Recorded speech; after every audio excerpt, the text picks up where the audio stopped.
बादल पे ससुराल कहानी एक छोटे से गांव के साधारण लेकिन सपने देखने वाले लड़के राहुल की है। राहुल को आसमान और बादलों से बहुत लगाव था। वह हमेशा सोचता था कि अगर उसे कभी मौका मिला तो वह बादलों के पार जाकर उनकी दुनिया को देखेगा। राहुल के गांव में एक पुरानी कहानी प्रचलित थी कि बादलों के ऊपर एक सुंदर ससुराल है जहां सब कुछ जादुई है। वहां की नदियां दूध की होती हैं, पेड़ सोने के फल देते हैं और हर कोई हमेशा खुश रहता है। राहुल इस कहानी को सुनकर बड़ा हुआ था और उसकी कल्पनाओं में हमेशा यह ससुराल बसा रहता था। एक दिन गांव में एक बूढ़ा साधु आया। उसने बताया कि वह दुनिया के कई चमत्कारी स्थानों पर गया है और उसने बादल के ऊपर के उस ससुराल को भी देखा है। राहुल ने साधु से पूछा, मुझे वहां कैसे पहुंचना होगा? साधु ने मुस्कुराते हुए कहा, जो सच्चे दिल से उस जगह को देखना चाहता है और जिसने अपने डर पर विजय पा ली है वही वहां जा सकता है। राहुल ने ठान लिया कि वह किसी भी कीमत पर उस जादुई ससुराल तक पहुंचेगा।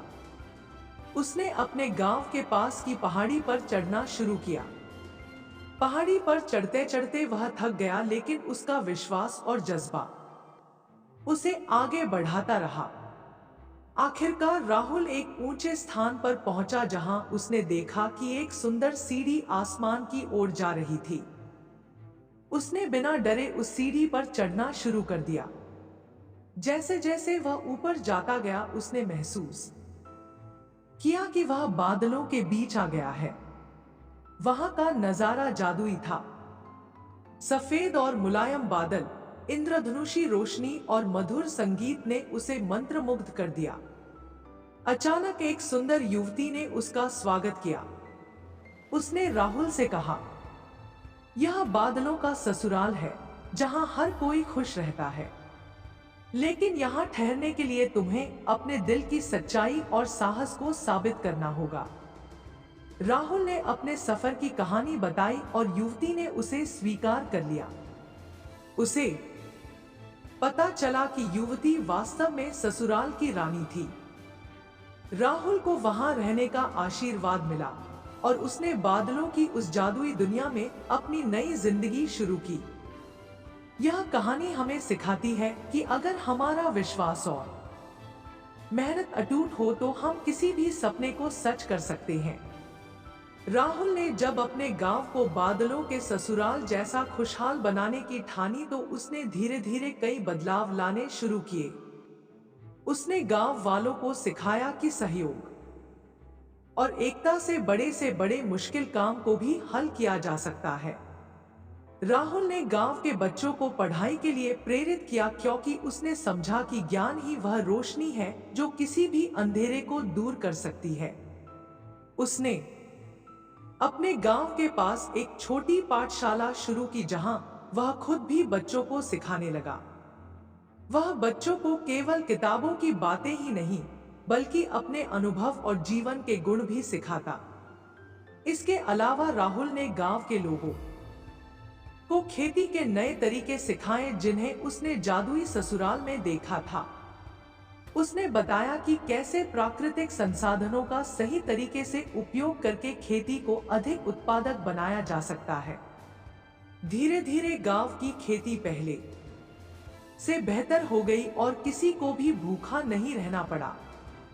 गांव की महिलाओं को भी राहुल ने प्रेरित किया कि वे भी आत्मनिर्भर बने। उसने उन्हें हस्तशिल्प और छोटे व्यवसाय शुरू करने की प्रेरणा दी। इससे गांव के लोग आर्थिक रूप से मजबूत होने लगे। राहुल की मेहनत और प्रयासों से गांव की तस्वीर बदलने लगी। गांव के लोग पहले से ज्यादा खुश और शांतिपूर्ण जीवन जीने लगे। हर घर में प्यार और स्नेह का माहौल बनने लगा। राहुल के इस बदले हुए गांव को अब आसपास के लोग भी बादलों का ससुराल कहने लगे। एक दिन रानी ने बादलों से राहुल के गांव को देखा। वह बहुत खुश हुई कि राहुल ने उसकी दी हुई सीख का इतना सुंदर उपयोग किया।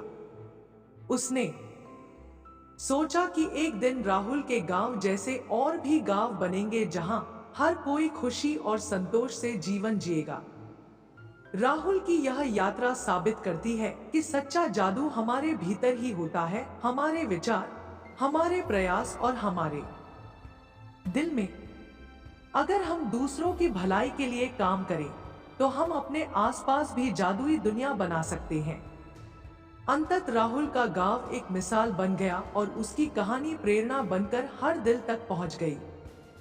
दोस्तों, आपको ये कहानी कैसी लगी कमेंट में हमें जरूर बताएं। मुझे आशा है कि आपको इस कहानी से बहुत सीख मिली होगी। तो चलिए मिलते हैं अगले वीडियो में, तब तक के लिए जय हिंद।